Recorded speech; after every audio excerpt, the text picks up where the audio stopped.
Well, I am excited to start off our new season of the Flower Podcast with with Quilen Blackwell. Thank you so much for joining. I'm so excited to have you here because I know we've gone back and forth a little bit, and I'm just this is the right time, and I'm so excited. So welcome.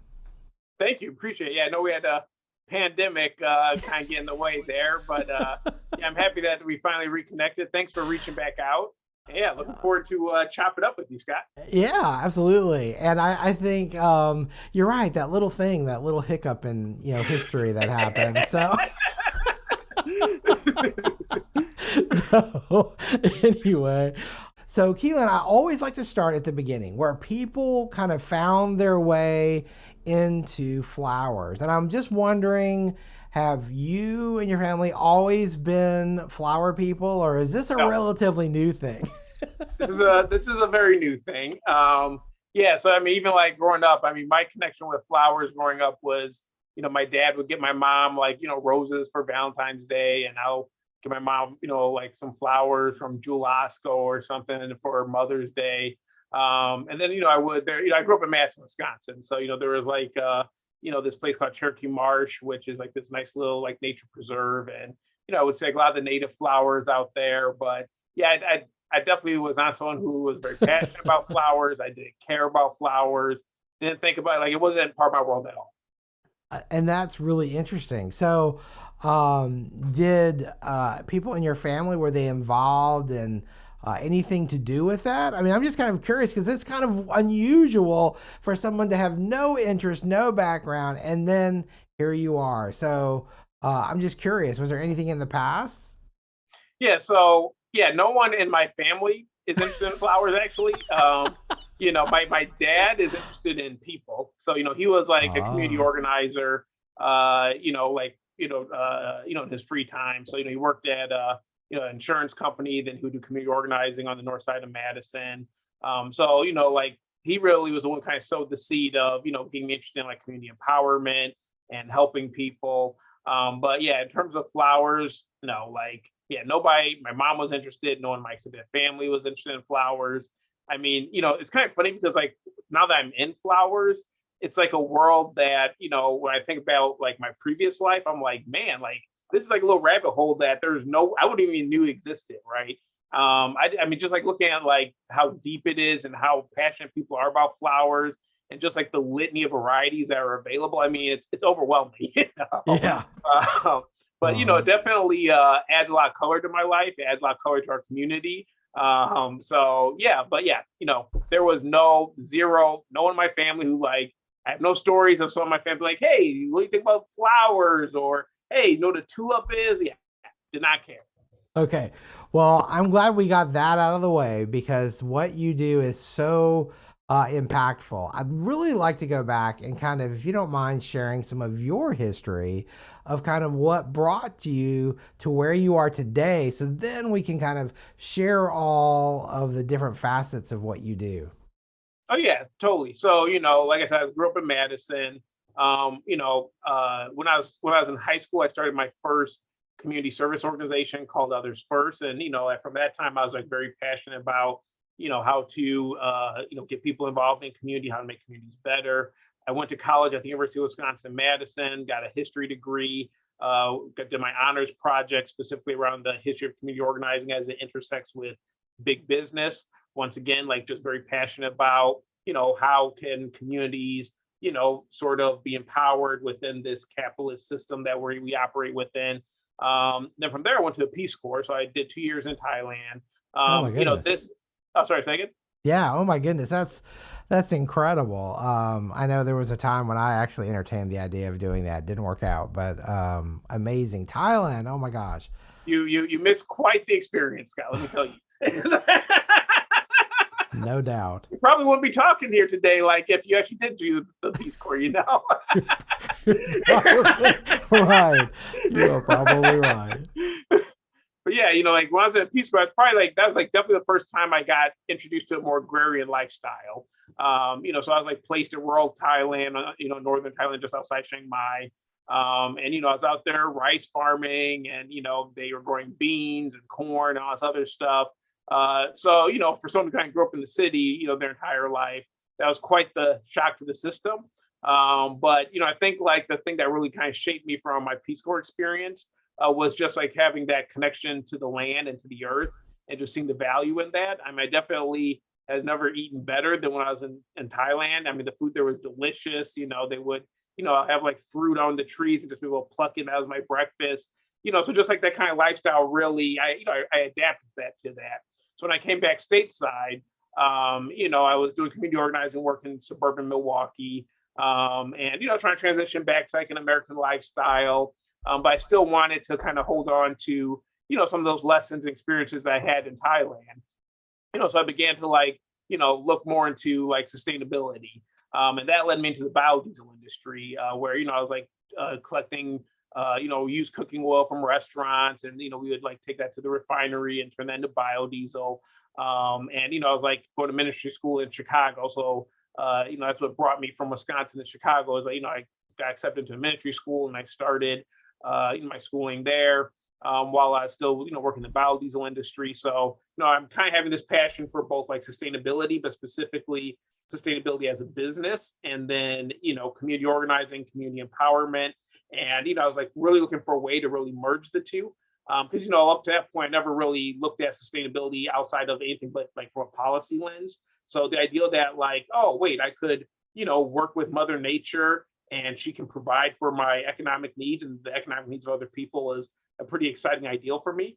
So while I was in ministry school, like I started tutoring at a high school here on the Southside of Chicago. So that's what brought me to Englewood, where I currently live. And like when I was like tutoring and getting to know the students and getting to know the families, like one of the things that people kept telling me is like, hey, we really want jobs, but not just like any jobs, but Right. community-based jobs that are accessible to us, jobs that are relevant to our culture, jobs that are local, right? And if you're not from Chicago, on the South Side in particular, there's a lot of vacant land. Chicago has about 30 to 50,000 vacant lots. That Really? in terms of like acreage, there's about 3 to 5,000 acres of just vacant land in the city of Chicago. Of course, that's like interspersed amongst the the built environment, but there's a lot of vacant land, right? So that's where we start getting the idea of like, well, maybe we could grow something on these vacant lots. At first we looked at food, we looked at some other things, but we eventually landed on flowers. So that's kind of my journey to flowers. It wasn't necessarily me being passionate about a particular flower, but I was very passionate about people, Mother Nature, and flowers sort of became the connector point to really bring everything together. Well, I think it's really fascinating. You went from Peace Corps to working with sustainable, like you said, biodiesel, then and that, and then ministry, and I'm like, so it's like playing checkers with you. You're just here, there, everywhere. You know what? Going through it didn't make sense. I'll tell you. I know. It's always funny to see the big picture when you get to look in the rearview mirror a little bit. One of the things. So when you were in school there in Chicago, what were you studying as far as ministry goes? Oh, so it's just general ministry. So at the time, yeah. So at the time, I was like very into. So my faith is I'm a Christian. And at the time, I was just very passionate about trying to like learn more about the Bible and trying to get a lot more serious about building a foundation, in my faith. So I didn't really have any aspirations of like being a pastor or anything. It's really just more for my own edification. So people call me like Minister Quilen and that kind of deal, and I'm like, I'm not minister. Like I just really just did this for my own personal interest. But yes, yeah. So it's just more general Bible studies that I did while I was in ministry school. Sure, okay. And so when you got done with that school and you're looking around the community, I'm kind of curious how these little baby steps progressed and how this got sort of laid on your heart, and the reason why I want to ask this question, and I don't always like to get super nitty gritty here, but I feel like that your journey is something that maybe will inspire other people to look around their communities and perhaps light a fire to do something similar. And so that's the reason why, I'm kind of curious then. So during these processes, how did you kind of get to where you are now from that point? Yeah, those are good questions. And yeah, I'm an open book, guys. So don't. There's really nothing that's really off limits. Sometimes I talk too much, but It's all good. It's all good on a podcast.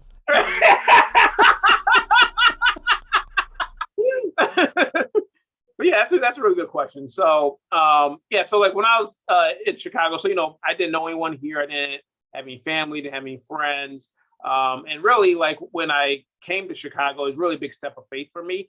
Like I pretty much left everything I knew in Madison. I sold everything I had. Packed up my Jeep, drove down here. Was renting like a room in a flooded basement in Oak Park, just outside the city. And like it was hard times those first few years here in Chicago, but it really kind of gave me a different perspective of the city and kind of of our society. Because I was really just trying to piece it together in the big city. Like really just trying to figure out how I'm going to feed myself. I'm going to secure housing. I'm going to secure work, right? And as I'm going through this process, like it's giving me a heart for people who are like poor, who are part of the working class, right? Because I grew up in a pretty upper middle class Black family. So, like that really wasn't my reality up until that point. So, once when I was like tutoring in Englewood and, I'm really beginning to really see like real hardcore urban poverty. I mean, some of the things that, I remember just seeing at that time and still, exist. I mean, I'm thinking like, dude, this is like a third world country. I mean, there's conditions in Thailand that were like way better than, right here in Chicago, right, which is like a Wow. world-class city. So when you're just seeing that level of blight, that level of hopelessness, and you just look at people and you're like, look at like we're all God's creation, right? And I'm like, hey, I could have been any one of these people for whatever reason. I was, lucky enough to, grow up in a family with a very good father figure, mother figure. I pretty much didn't want for anything as a child. But I'm looking at these kids and I'm like, man, like, what if I were you, right? Like, if I were you, I would hope that somebody in my shoes would care enough to, do what they could to at least open up some opportunities for me. And that's really the thing. Like when I was talking to people, it's not like people were saying like, hey, like help make all my problems go away. They're just like, hey, like all we want to change. We just want an opportunity, right? We just want an opportunity to prove ourselves, to have a better life, to like showcase that we have something of value to offer the world. And like being someone who had a lot of those opportunities myself, I mean, had those opportunities in abundance. I mean, like, dude, like how, I mean, I of course I'm gonna respect that, right? So, I kind of had a little bit of like a crisis of faith, a little bit, literally another come to Jesus moment, if you will. Because I sort of felt like, hey, if I'm a Christian, here I am as, an African American man who, was largely shielded from a lot of the realities of other people, other Black people in our country. And I'm coming face to face with this. Like, what am I going to do about it? Like, am I just going to basically, be like, oh, this was a cool little volunteer experience, but, I can cash that golden ticket and like live a very comfortable life for me and my own, or am I really gonna like live up to the gospels and like take up my cross and follow him and really like give my life for the good people of the hood here. So I chose a ladder, and yeah, it's been one heck of a journey, but yeah, it's like really those like small things that ended up leading to some pretty big changes in my life. I guess so. Well, thank you for sharing that because I mean that's really special and it really shows your heart and where it's at. I feel like um so you've gotten to this point where you're wanting to make a difference and you chose to actually live in this community, which I think Right. is so I think it's critical almost for that to happen. I'm kind of curious. I know that you now operate a nonprofit, a 501c3, and I don't know which came first, that or the flower farm or the flower farming or the floral. I mean, I assume the floral business came after that. So, how did that all play out? Yeah. So first, so after I was tutoring here, then I was starting. We formed the nonprofit in 2014. So I was tutoring here in 2013. 2014 we formed the nonprofit. We spent the first year just doing, research, talking to people, getting to know community leaders, business leaders, that kind of deal. And then in 2015 was when we moved into me. By we, I mean me and my wife. Hmm. Moved into Englewood. For those of you who aren't familiar with Englewood, it's literally in the crosshairs of the Southside of Chicago. It's one of the more violent communities, in Chicago.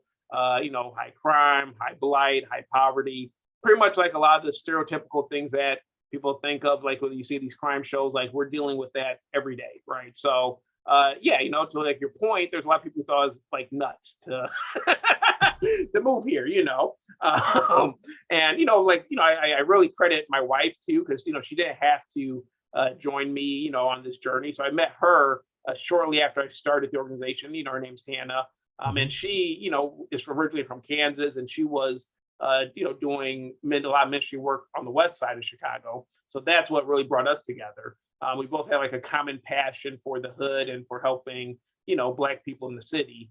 And so like both of us were like, hey, let's try to figure this out. Let's try to buy a home here, because we felt like it was very important for us to have roots in the community. Because there's a lot of do-gooders who will come and go, particularly in a place like Englewood. Because it's not easy, it's not fun, right? So people come, maybe they'll work here, but come 5 o'clock, they're going back to the suburbs or somewhere else. Maybe they'll come and volunteer here, but then they're going somewhere else. And people, they feel that, right? So, the moment we put ourselves in the frying pan, it definitely helped to build a certain level of relationships and give us access to a certain level of relationship that we otherwise wouldn't have. Because, when gunshots are ringing on the block, like, we're just as much at risk as like our neighbors are, right? So, there's definitely this feeling of we're all in together when you actually, live here, you're here every day. When the crazy things happen, like it's happening to you too. When the great things are happening, you're celebrating together. So yes, like, that's definitely, why we moved here, why we live here, and we've been here ever since. It's incredible. And I was watching one of the YouTube videos, I think it was YouTube, that was from a couple years ago. Well, maybe, gosh, now maybe it's been 5 or 6 years ago. And as you're talking, in this, I think it was you that was talking. All of a sudden, you hear gunshots in the background, and you actually step Yep. outside, and you're kind of like surveying the situation, and I think and that's one of the things I often wonder. It's so hard to earn credibility in a community sometimes, but by totally immersing yourself in it and being part of it, it opens so many more doors. And I just appreciate that about you. There's so many things I want to talk about. So the one thing that I thought that was just so impactful. I mean, there's so many things that you're doing that are impactful, but just the way you have been able to connect with the youth in the community, and trying to help educate them about growing, about I don't know where food comes from. Maybe I don't know. I'm just trying to kind of lay this out for people who maybe aren't familiar with what you're doing there. And I feel like when I see these young people, planting things and cutting things, I mean, it gives me goosebumps. And I'd like to hear more how did that come about? How did you build those bridges to these young adults? Yeah, so it really started with the little kids. So, when we first opened our doors in 2015, we just basically, like set up a mini urban farm in our backyard. That's all we had. So we had some chickens, we planted, some crops, and we had the little kids, so we had kids as young as like 5, 6 years old, kind of through like, sixth, seventh grade who will come be part of our eco club at that time. And, like really through that process, we were able to really build the organization, build trust with their families. Because the thing with little kids is like they'll try anything. You know what I mean? Like, at first we moved in, like the older kids and the young adults, like they're very skeptical of us. Like, who are these people? They look kind of corny. I don't know about them. But their little brother would come, their little sister would come, right? And then they'll go back and tell them about the stories of, hey, I held a chicken today. It was so fun. Oh, look, I got to eat like, drink like basil lemonade, and this is how we did it, right? So, the kids just had all this enthusiasm. And we were able to really kind of like pioneer our youth model really by working with the kids and seeing like, what these younger kids are interested in, and, being able to really, extrapolate that and then, build a larger youth program that eventually was more attractive to the older kids. Now this wasn't like an instantaneous process. Like I'm talking, Sure. course of like, maybe 4 or 5 years. But yeah, like it all started with the little kids being willing to take a chance on something different. And really, the thing is like, when you're a parent, I mean, I don't know if you have kids, Scott. I have 3 kids, I but have 3. when so like when you're a parent and you see someone like really investing in your children, it softens your heart, right? So Absolutely. at first, like when people look at us and they're skeptical, but they're seeing it like the positive experiences that their kids are having, and then they start to come over. We'll have like these cookouts, and the parents will come over, like go get a burger, and then they'll go right back across the street, right? But like but we had a little bit of connection, right? So it definitely took some time, but yeah, like I mean, if it weren't for the little children, like what we have today wouldn't exist. Wow, that's incredible. I mean, it's almost like you guys created this sort of safe haven, this sanctuary that they could come to and learn, and you could pour from your own hearts into them. And and it's like anything, like a bridge. It doesn't matter what you're doing. It's built one brick at a time, and it just Exactly. yeah, it's just a process. So I think that's so great. So tell us now. I am shocked. I'm sorry. I'm shocked at how much vacant land there is in Chicago. It's funny because I've been there a few times, and I've driven through the Southside a few times. And I'm like, wow, yeah, I guess that's the way it is. So tell us about what you're growing on, how you got it, and what you're doing with it all. Yeah, so today we grow on about 10 acres of land. Our farms are not contiguous, like they're spread out across like 4 or 5 different neighborhoods.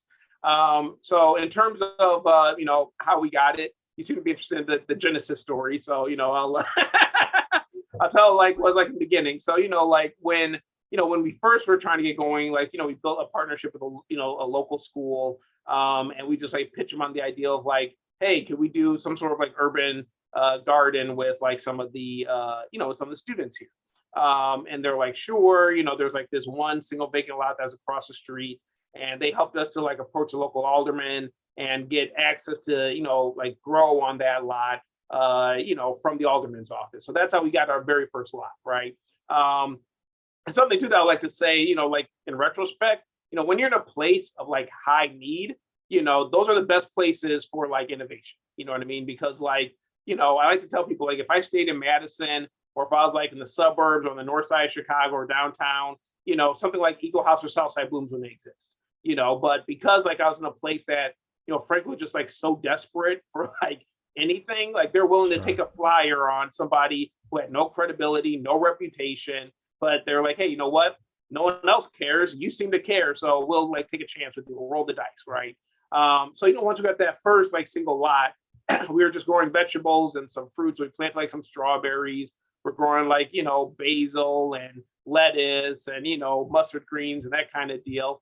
And that's where we were just cutting our teeth, because like I don't have a farming background, like no one on our team at that time had a farming background. So we were literally going on YouTube just trying to figure things out, like I remember that first season, we planted stuff and like nothing was coming up for like the first 2 weeks. And we were like, oh man, is this gonna be like a total failure? Like is everything that we've been like hoping for going to come to an end, and then all of a sudden like life just burst forth, like a couple weeks later, and we're like, oh wow, this is awesome, like this is super cool, and it gave us like credibility, with that school. So we're able to parlay the success from that very first like single lot to be able to get like a bigger space, because we were able to say like, hey, this program's going well, could we like expand on it? So the alderman gave us access to a few more lots, and then from there we're able to just kind of keep playing that game until we were able to acquire a pretty significant amount of land. And then like along the way, people started hearing about you. They started hearing about your work. So we've had some people donate land to us. They're like, hey, I have like this vacant lot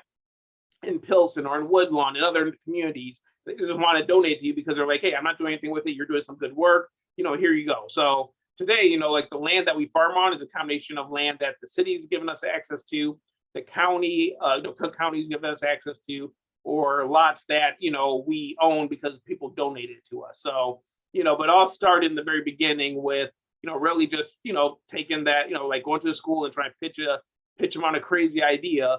And they gave us, the little bit of a leverage that we needed to really jumpstart our land acquisition journey, if you will.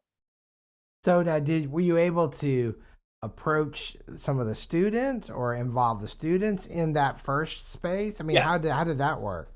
Yeah, so like once we was able to get the aldermen on our side, the school, and the school like let us come in and we gave a presentation to their student body. So they had, like they had like the auditorium filled up with all the students, and we were the only speakers. Like they had some like other organizations there because they want to kind of show like, hey, there's some different opportunities that you guys should consider. So we're just Sure. like one of many opportunities. And we had about like 10 to 15 students that wanted to do something in gardening. And they helped us out like that first year to really like get the program, off the ground. So the students and the youth, they've been involved with, us from the very, very beginning. And, in terms of flowers, so, like one of the questions I generally get is like, well, how do you make that transition from food to flowers? Like that was because like after that first year, we really began to run into the challenges of trying to grow food, from a business standpoint. One, we needed access to like, clean water. I didn't really pay attention to USDA at that time. I didn't realize there were like all these like regulations and standards you had to like uphold. We're just like out there just guerrilla gardening and, trying to sell it to people. I'm like, oh, wait, you can't do this. You need to have like, commercial kitchen. It needs to be properly washed. So anyway, it's just like a lot of stuff that we didn't have the money to pay for at the time. So we started looking for alternative cash crops. And we landed on flowers because like we didn't have to really deal with USDA, at that level. Plus, growing flowers gave us, the ability to be able to use rainwater, which is abundant here in Chicago. So we saw that we're like, hey, wait a minute, if we can use rainwater because we'll need to adhere to like these clean water standards since we're not growing food, then like we could build these rainwater catchment systems, we could just power using solar panels. Oh, wait, now our entire farm's off grid. We're not having to pay a water bill. We're not having to pay, a power bill. Plus, where you're talking about, growing in an urban environment where there's, hundreds of acres available, but, they're all interspersed amongst these buildings, you need something that's off grid so you can scale, so that's like been one of the biggest challenges in urban farming is, someone has a cool idea, but, have a chance scaling because it's pretty expensive to have to set up like infrastructure for water and power every time you build a new farm site. Whereas we don't have that problem. So there's a lot of like benefits where flowers just made sense for us, plus there's a huge market for flowers here in Chicago. Like that's really what got us on the whole flower kick, was like, it just really made sense from a business standpoint to really help us like drive revenue to support jobs for our youth. Sure. So now, out of 12 months a year, how many months are you growing flowers? Yeah, so our growing season is from April through October. So, so that's when we're growing our own flowers. We do have a hoop house that we use to like, get starts going in like, February, early March. And then like nowadays we do supplement from the wholesaler as well, because, we quickly found out we have a lot of demand, like where our flower farming is at keeping up with demand. So, we have what we call our help us grow flowers, which, are flowers that we do supplement from the wholesaler. And then it basically enables us to build our customer base so that we can then support, that winter infrastructure that we need to develop. So, so at this point, we do have like a hybrid, flower supply model. Sure. How many different things do you grow? A lot. So we grow like, so we grow like, tulips, we grow amaranth, we grow sunflowers, zinnias, hyacinth. We grow lilies, peonies, and then of course we like to plant like different varieties within each of these. We grow marigolds, gladiolas. Yeah, I mean there's a lot of flowers we grow, which is something else that's like very attractive. Is like with food, there's probably only like 6 to 8 crops you could grow that people are willing to pay for. But with flowers, it's like, dude, like everything's open, and then like we're out there too, like foraging as well. So in Chicago, like there's a lot of like New England aster that will come up in vacant lots. There's a lot of goldenrod that comes up in vacant lots. So, there's like a lot of stuff that we can, sort of forage off our farms, and we'll include those in our bouquets. So yeah, we definitely love to like, grow out our focal flowers, but yeah, we're out there like, like looking for, like clover and sweet pea and that kind of stuff, which comes up in abundance, just in these vacant lots. So Sure, sure. Okay, so at what point did you go from farming to actually doing floral design? Was that something that was pretty quick? Because there's so many people doing like local farmers markets and things like that. right. But I mean, I know you sell stuff even on your website. So Yes. I mean, you've blossomed, so to speak, into more of a true retail model, right? I mean, is Yes, that that's correct. Yep. Yeah, so that wasn't the initial plan. So originally we thought we were just going to be a straight flower farm and we would supply florists. But that was a challenge in the very beginning because we discovered I know a lot of your audiences are florists. I'm gonna be honest, like a lot of florists are very particular. A lot of florists, can like they obviously want like like the best flowers and that kind of deal. But it just became a lot of stress, for the amount of money that we're making, trying to sell to florists. Plus, a lot of florists like they buy in like small quantities, so like it didn't really make sense for us to try to like build these with a florist, and then they only want like one bunch of daffodils, right? So like we're kind of thinking like there's got to be a better way. We've got all these flowers that we're growing. You've got this land. right? We're having a hard time trying to sell it to the florist. So why don't we just become our own flower shop? And then that's where Southside Blooms came from. So we decided to open up Southside Blooms as the retail facing side of the organization. But even then, we're thinking it's just going to be more about just doing events. So we did a couple corporate events. We did some weddings, but then the pandemic hit, and and then all bets were off. You know what I mean? So Yeah. when the pandemic hit and like a lot of the events got canceled, we were just trying to figure out like everyone else, like how can we adapt? And that's when we kind of adjusted to an online delivery model. So we just started making bouquets and throwing them up on Instagram and selling them, and we're driving all over the Chicagoland area to deliver them. And yeah, from there, like that became a pretty big success. People were like, "Oh, we love this." A lot of people were obviously staying at home. They wanted some beauty, they wanted some nature in their home, and they wanted to be like convenient for them. So our delivery service like blew up, and then we decided to do a CSA that summer, and we got like over 450 subscribers like that first year, which was way more than we were ready for. Wow. That's So we did, amazing though, because I mean, you just think about it. I mean, Chicago is a huge city, so there's obviously a lot of people there, but it's that's incredible. Good for you. yeah, and it really just like spoke to like how our brand and our mission really resonated with people. And so from there we're like, hey, like let's go all in, on the retail side. And it's kind of been like rolling ever since then. But yeah, it's been like really cool to just see, I mean, even like now, like there's a lot of people who are like, well, you know what, like I'm not the biggest like, flower head, but I love like how this really helps my city. I love how this is a very simple and easy way for me to contribute to, the a better Chicago that I want to see. So, for a lot of people, it's kind of, or a lot of our, customers, it's kind of become, a way for them to really like, have a little social impact and, in a way that's convenient for them and that speaks to their value. So it's been kind of cool too to see how like the narrative of flowers have kind of shifted a little bit, at least in our world. Because, like most flowers is really around occasions like Valentine's Day, Mother's Day, events like weddings and quinceañeras. But to really have people who are starting to look at flowers as like a way to support community impact, I think like that's pretty cool. So yeah, like we've been very fortunate to have the kind of support that we've had. But yeah, like I definitely think like that's something that a lot of florists out there should look at as like, hey, how can I kind of tie my passion for flowers to solving some sort of social problem in my community, right? Yes. Because like people do care about that. People do care about their communities, and flowers is a beautiful way to show that you care about your helping your community. Well, and I think too, I mean, you obviously, I mean, at this point, I'm assuming you have some employees.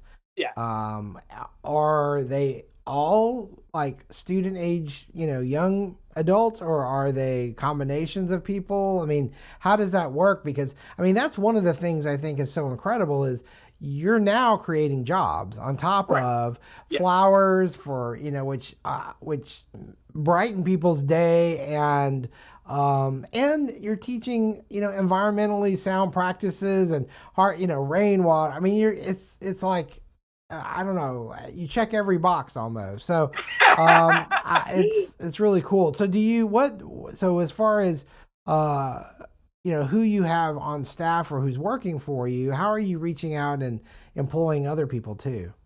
Yeah, so like the bulk of the work is being done by the youth. So you think of like our staffing levels, and I guess like four different boxes. So at the base is really like all the young people who we hire to basically be the people running the florist shifts, or the flower the flower bouquet making shifts. Out there doing the farms, that kind of deal. Then like the next level would be like our team leads, which are some of the youth, young adults who've shown some leadership potential, and we've given them like some supervisory responsibilities over the other youth. Then we have like our core staff, which is like our florists, our our farm flower shop manager, our farmer, and then you have me, which is kind of like the executive level, right? Like I'm the executive director, kind of the guy who's trying to drive the whole ship. So yeah, that's kind of like how it all works Okay. together. But the whole goal is to really try to create career tracks for young people. So this is like there's a lot of workforce development that goes into what we do. So we do a lot of soft skill training, in addition to the hard skill training. We're constantly trying to get to different markets within the floral industry, because we want our youth to sort of see that if hey, maybe you're not passionate about farming in the summer, but if you like to talk to people, hey, you could do presentations, you could do sales, you can do customer service, right? Maybe you're someone who doesn't want to just sit there and make bouquets every day, but you're a little more creative. So like, hey, we're gonna have like this floral fashion show where you can kind of like show some of your more creative designs. Maybe you're helping us out with some of our higher end events, and like making some of these more elaborate garlands and installations, right? So we are definitely trying to have our tentacles in every aspect of the floral industry, just because that does expose our youth to more career tracks. And yeah, like dude, our youth, they're the real stars. They're the ones who are killing it. They're the ones making hundreds of bouquets every week, and making sure it's high quality, and making sure that the vase life is gonna like last for a while, right? They're the ones out there farming, harvesting thousands of flowers a week, right? So that we can make those bouquets. And they love it, and it really just goes back to like the beginning of my story with like when I was tutoring at the school, and they just wanted that chance. And now that they have a chance, like they're running with it, and it's really cool when like we have like we recently had an event at the Hilton, right? And like our youth were like the ones who made the centerpieces and made some of the kind of like tall standing centerpieces. And like it's really cool to see like, hey, these are kids right here in Englewood who made these beautiful arrangements with their own creativity, their own inspiration, and now it's being showcased in this like high class like downtown Chicago event. And like yeah, like that's what gives me goosebumps, you know what I mean? Because I'm like, hey, this is a kid who could maybe if this wasn't here, they'll become a statistic, right? This is a kid who probably would have ended up in a gang, ended up in jail, ended up like in an early grave. But now they're like, creating like flow arrangements, and it's like up there with the best of the best in this huge city. And like they're being able to like participate and get access to a world that they did that previously they were locked out of, right? So that part's been really cool too, to just like, when we take our kids to these different events, they're going there and they're like, oh wow, look at this food. Like, what is this? Like, it's so fancy, right? I'm like, yeah, it's a lot different than just eating McDonald's, like burgers all the time, right? So yeah, it's been like a really surreal experience to not just see, like the amount of people that we're able to employ and the lives that we're changing, but just being able to like give these kids like that platform and that stage, and for them to basically show off the talents that that they had in them. And like I just think like, man, like if I just stayed in Madison, if I never took that chance and came to an unknown city, moved into Englewood, was willing to put myself literally into that line of fire, like none of these things would have been happening, right? And that's something that, I can tell a lot of people, like, hey, like, whose dreams are not being, not being realized because you're afraid, because you don't want to take that step, right? Because maybe you're the key to unlock, like, these, like, to your own youth in your own communities, right? For them to be able to shine. Maybe it's not doing, like you said, like, it's not doing the same way that we're doing it, right? But it doesn't matter. Like, every little bit helps. You know what I mean? So, that's really like the bigger thing that I like really just spend a lot of time thinking about. I was like, man, I'm really happy I didn't quit. I'm really happy that, I did take up my cross and, followed him. I'm really happy that, I was willing to, like, put my own life in danger, because now I'm, like, reaping the benefits of it, just seeing these kids, like, I mean, in the beginning, it kind of felt like I was, like, carrying the organization, carrying the youth, but now, like, they're carrying me, you know what I mean? And I didn't really expect that. And it's like, wow, you guys are going to take me a lot further than if I was just doing this by myself. You know what I mean? So yes, it's been fantastic. Wow. I mean, I just love the way you said that. Um, I, I don't know. As I'm listening to you talk about all these pieces, I just think of dominoes and how, like you hit the one domino and then, you'll see how they kind of spirals, out to other branches and they just keep falling and spreading and connecting. And that's the difference that you're making. And I think that's great. I, Well, sorry. no, go ahead. Well, like, one of the early farm lessons I got from, a mentor was that, life wants to live, right? Like, when we're trying to figure out how can we get our plants to grow better, how can we get our crops to be bigger, and they're like, look, life wants to live. Like, your job is just to aid them in doing what they naturally want to do, right? And I feel like the same thing's true of people and youth, right? Like, these kids, they always wanted to shine, they always wanted to prosper, they always wanted to thrive. All we had to do is just kind of come in and, like, make the conditions so that they're conducive for life, for growth, right? And I think, like, when you kind of look at it like that, it makes it a little more simpler, because, like, a lot of times people look at these problems and they're like, oh, there's no way that little me could, try to eradicate poverty or stop violence, this, out there, or, the other thing. But it's like, yo, you don't need to do that. All you need to do is just take that innate will to live and just, like, just rearrange a couple of small things here, and then you'll be surprised what people will do, because they want to thrive on their own. They don't need you to, like, make them want to thrive. You know what I mean? So there's a lot of parallels between flower farming and human beings that we've sort of seen and learned over the years. And it's just really cool when you start seeing people blossom just the way these flowers are blossoming. Wow, that was really good. I have you been able to, or have you thought about, like, are you finding any satellites outside Chicago that you are trying to, have that ripple effect? Yeah, so we definitely have a lot of interest from other cities. Obviously Chicago's not the only place dealing with these issues. Right. So we do have, like, a pilot site in Detroit. We have a pilot site in Gary, Indiana. And like, we're not at this point, we're not ready to really go prime time. We're still trying to get a lot of the kinks out here in Chicago before we really try to scale. But that's definitely something that we would love to do in the next, like, 3 to 5 years, is really begin, like, figure out how can we replicate what we're doing in other urban centers. First in the Midwest, like, we'll love to kind of hit up the Rust Belt. Love to be in Milwaukee, Cleveland, St. Louis, that kind of deal. And from there, like, like, maybe you're going to Newark, New Jersey, right? Maybe, I mean, there's a lot of inner cities in America, right? And I think the thing that's really cool about this is, like, it presents a real end game to the ghetto as we know it, right? And it's one of the things that, like, a lot of our neighbors, a lot of our partners, that they get really excited about, is like, oh wait, I can actually see how this, like, how the ghetto as we know it could change one day.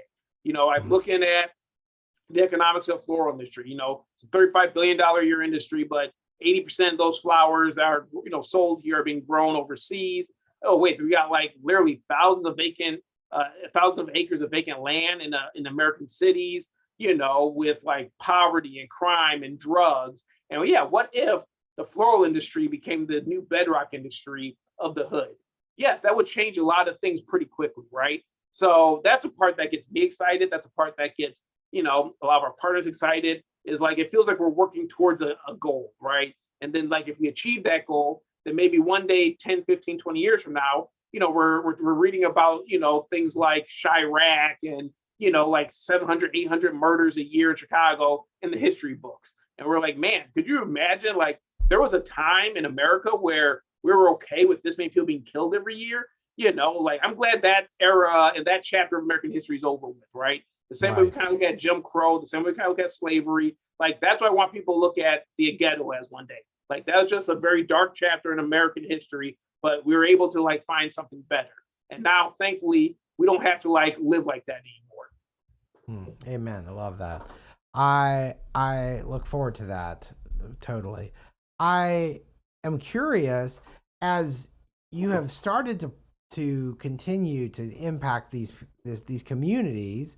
How has it been received by the I mean, I know you kind of touched on it earlier when you said, they were very willing, the government was very willing to help. In fact, you used the phrase, and I'm going to ask this question, and it may be a silly question. Alderman, what is that? I don't even know what that is. You said that, and I'm like, I wanted to ask you 20 minutes ago, and I'm like, I forgot all about it from now. So, yeah.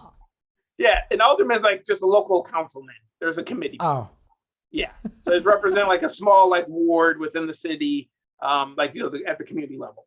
I understand. Okay, so my guess is, though, I mean, how are they getting excited and getting more behind you, or are some of them scratching their heads thinking, really, flowers? I mean, I'm just wondering what have they drank the Kool-Aid? That's what I want to know.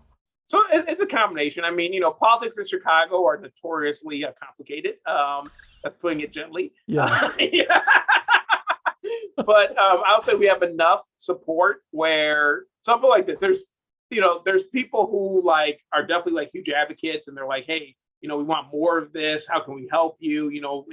At both the city level and the county level. And then you got people who are like, yeah, I don't really know about this, but they don't care enough to like get in your way. You know what I mean? So even though they may not be like the staunchest advocate, they're not an enemy, and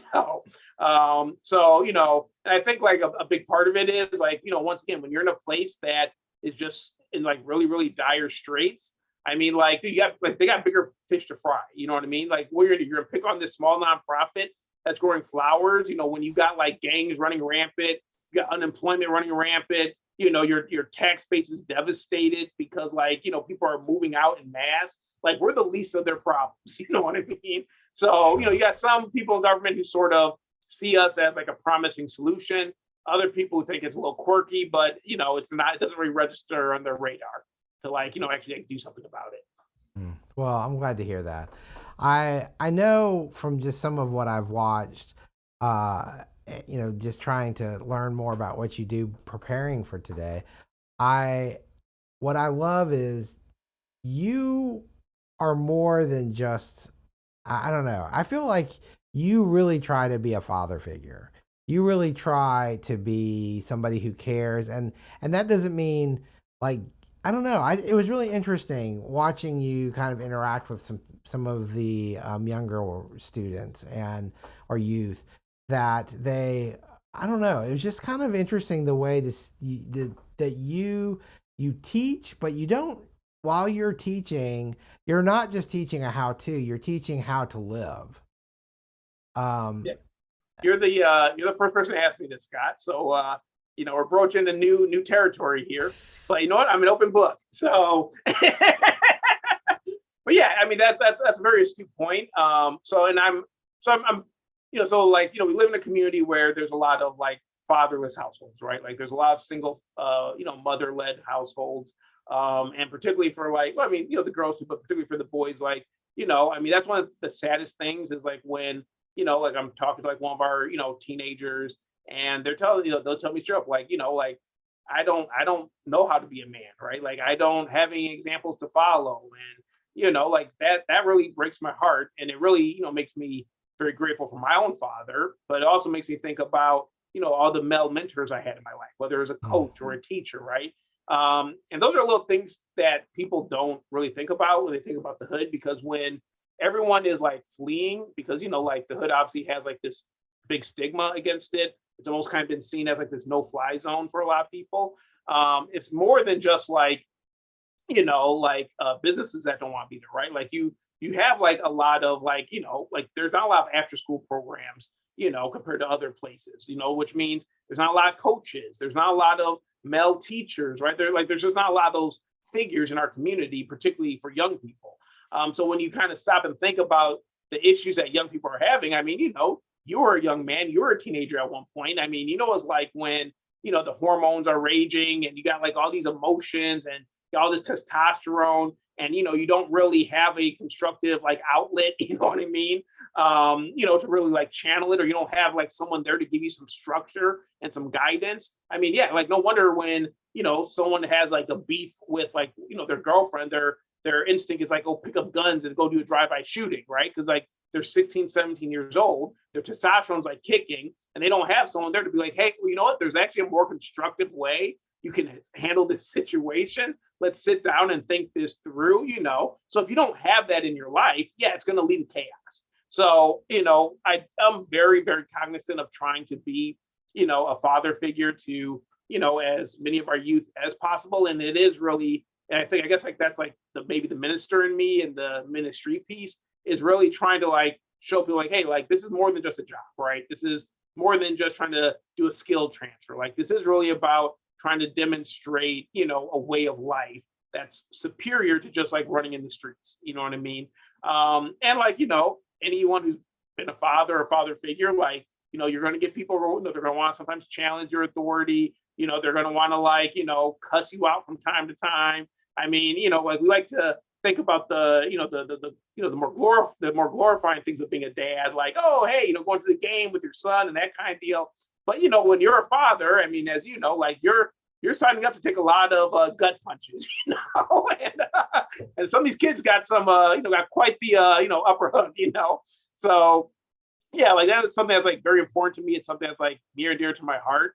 And I definitely am trying to like help these, these young boys to, like become, better men, and especially like the young adults who are like 21, 22, they have kids themselves. And like they'll ask me like, hey, like, like I don't know what I'm doing. You know what I mean? Like, can you kind of help me, with like trying to figure out like school and education? Can you try to help me figure out like, trying to get something as simple as like baby formula, right?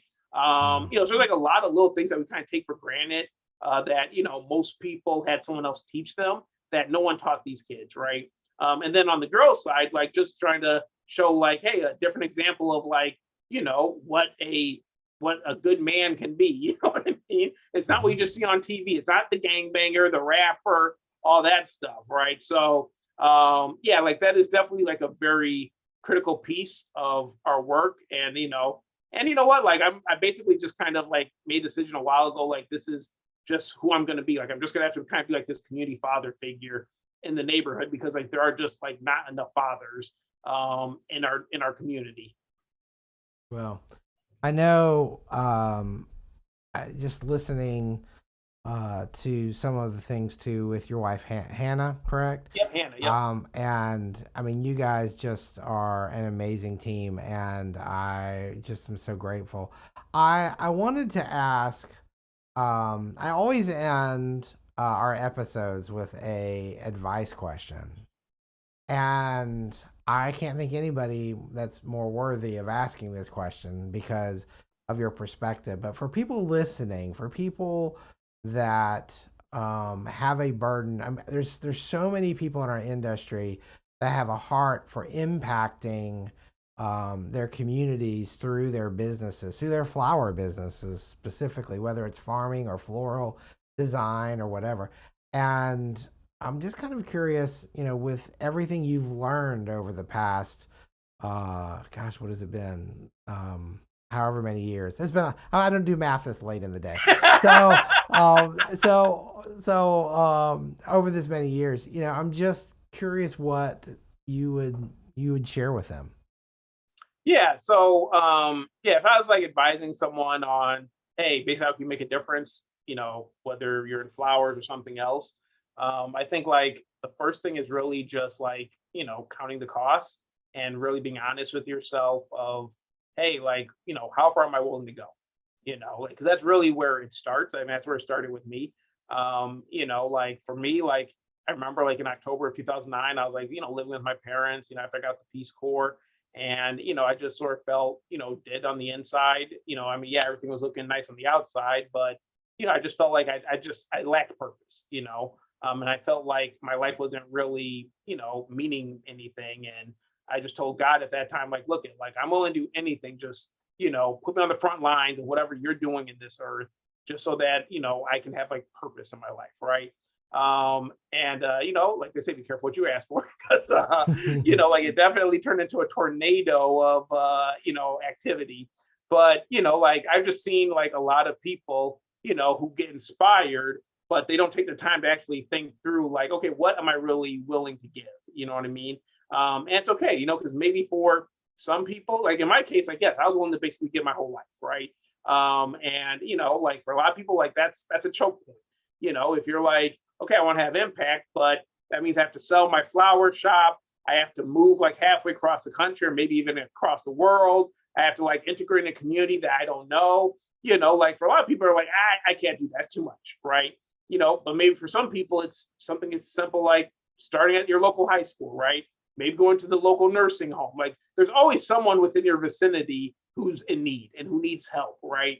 And you just start there. And then maybe over time, you build your capacity to, maybe give a little bit more of yourself, but just start like with those very, very small things, like it took me years to get to the point where I was ready to make that commitment to really dedicate my life to what I'm doing today. And it really did start. I mean, like, there was a time where I was a very selfish adolescent. Good thing my dad's not on here, because he would, definitely pontificate about that for a while. But, like kind of, I remember I was like 12, 13 years old. I was a little too big for my britches. And, I felt like I could challenge my dad. And I said some things to him that I shouldn't have. And, like, he was like, you know what, Keelan, like you need to really understand, how lucky you are and what you do have. And that, like what you have is actually pretty rare. And he made me like basically spend an entire summer volunteering at this community center that served a lot of, Vietnamese and Southeast Asian refugees. And I just remember just like here I am, kind of like this pompous, like 12, 13-year-old, that has everything. And I'm like hearing these stories and talking to, these kids who are talking about like war and like losing like their father or their mother to, to like the Vietnam War, having to like come into another country, barely speak a lick of English, having to deal with all sorts of racism and prejudice. And it really was like a very humbling moment for me. And it like was a big reality check. And I'm very thankful my dad did that. But like that was like the little step that, really got me going along my journey, where it's like, oh, wait, life isn't just about me. You know what I mean? Life isn't just about what I want. Life isn't just about my worldview. That there's actually real suffering in this world. And like I could have like a small part in trying to alleviate it. So, that summer was like really the summer that really transformed, my entire life, courtesy of my dad. I mean, meant it as a punishment, but actually turned out to be a big blessing. So yeah, that'd be my advice, is like, just really just start small and really just be honest with yourself of like, what am I willing to give for the world I want to see? You know what I mean? Mm. Well, Keelan, that's just such a great note to end on. And I just want to say, I appreciate you sharing your faith, your journey, and your love of people on our podcast today. Thank you so much. Oh yeah, totally. Thanks, Scott. Appreciate it.